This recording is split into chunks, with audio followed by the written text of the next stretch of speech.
A ver, yo creo que Educapaz pues ha definido dos, dos aspectos innegociables, digamos, de la construcción de paz en Colombia como país, en los territorios y en las escuelas específicas y comunidades locales.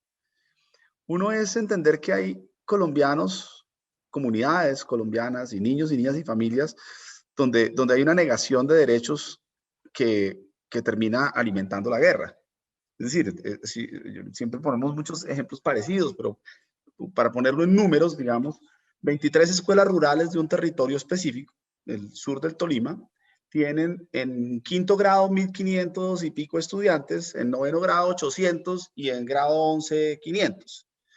Entonces, el simple hecho de que no haya acceso a la educación en mundos rurales donde la guerra se ha incubado, pues eso es una cosa que hace que haya que entender que la educación por la paz a veces es solamente la oportunidad de educación para la gente, darle una opción de permanecer en el sistema, de llegar a una formación técnica o universitaria que profesionalice su lugar en el mundo, que tenga la posibilidad de acceder integralmente a la cultura, no desertar prematuramente, no terminar el embarazo precoz, etc. Entonces hay una cosa que es de acceso mismo a la educación, como educación para la paz, que vendría a ser, digamos, donde se combate lo que podríamos llamar la violencia estructural, es decir, donde realmente no siempre que hay una dificultad, hay violencia estructural que justifique, ¿sí? Pero sí en algunos casos de extrema desigualdad, por un lado, o de extrema exclusión de las oportunidades que niegan la dignidad humana, pues ahí hay una educación para la paz indispensable. Pero el otro lado, lo que hemos llamado educación crece, es decir, socioemocional, ciudadana y para la reconciliación, pues nos parece que recoge tres elementos muy importantes, digamos, comenzando como por el más societal. Ahí José Fernando decía personal o intrapersonal, interpersonal en las relaciones y grupal, que a mí me gusta llamarlo ciudadano, digamos, porque la ciudadanía es la pertenencia a un colectivo y cómo pertenecemos a ese colectivo. Ahí los elementos, digamos, que uno podría llamar irrenunciables son el sentido de la dignidad humana. Si no entendemos que los humanos somos especiales, digamos, los seres humanos y en general los seres vivos, además, no solamente los humanos, y por eso la dimensión ambiental cada vez es más importante. Pero en particular, la dignidad de los seres humanos es una cosa maravillosa por nuestra diversidad, por la posibilidad de que siendo 7.000 millones de simios, digamos, en realidad cada uno de esos 7.000 somos únicos, ¿sí? Y podemos construir una vida única. Y eso es algo maravilloso para quienes tienen eh, una fe religiosa. Eso es mágico, digamos, eso es la esencia de la divinidad. Para quienes no, es de todos modos la esencia de la civilización.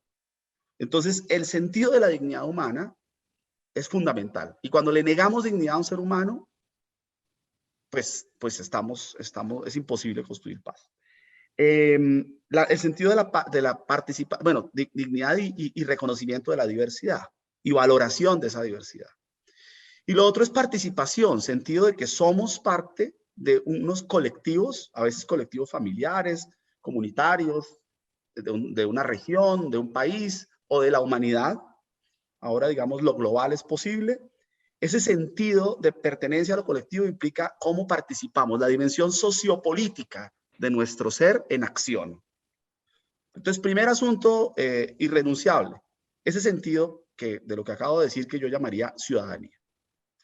Y dentro de la ciudadanía, además, entonces hay una dimensión personal que tiene que ver con ciertas, como dice José Fernando, habilidades, competencias específicas que nos permiten actuar de cierto modo que contribuye a vivir más tranquilos, a tener una vida emocionalmente más satisfactoria y a tener relaciones con los otros que gestionan los conflictos de manera no violenta. Ahora, en medio de la guerra, eso pasa por el otro pedazo del concepto que llamamos la reconciliación. Tenemos unas heridas de la guerra muy serias en Colombia. Ese es un primer asunto.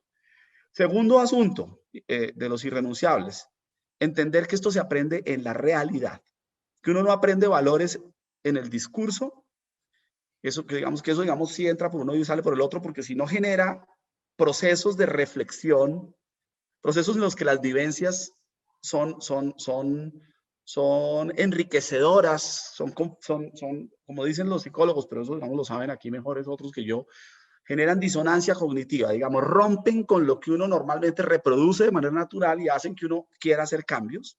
Y eso pasa en procesos que no son discursivos, que son a veces de simulación, etcétera, de producir escenarios para esa reflexión, pero mucho mejor aún si se dan en la realidad, en la vida cotidiana, en el conflicto, en el enamoramiento, cuando nos dimos en la jeta, cuando tuvimos ahí.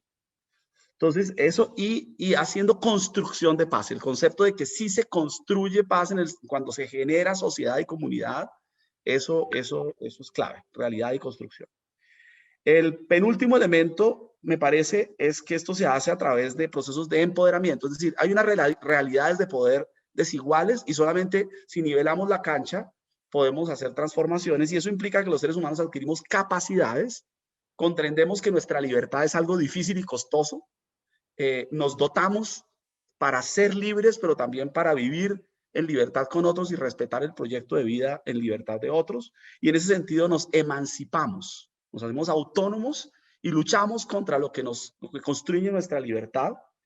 Y entonces por eso me gusta hablar de empoderamiento. Entonces tiene que ser una educación en la realidad, tiene que ser una educación emancipatoria, tiene que ser una educación sobre la dignidad de las personas y la ciudadanía.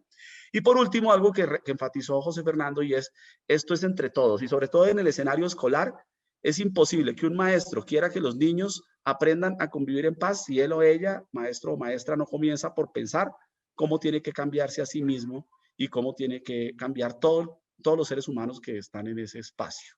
Esto no es del adulto al niño, así no funciona.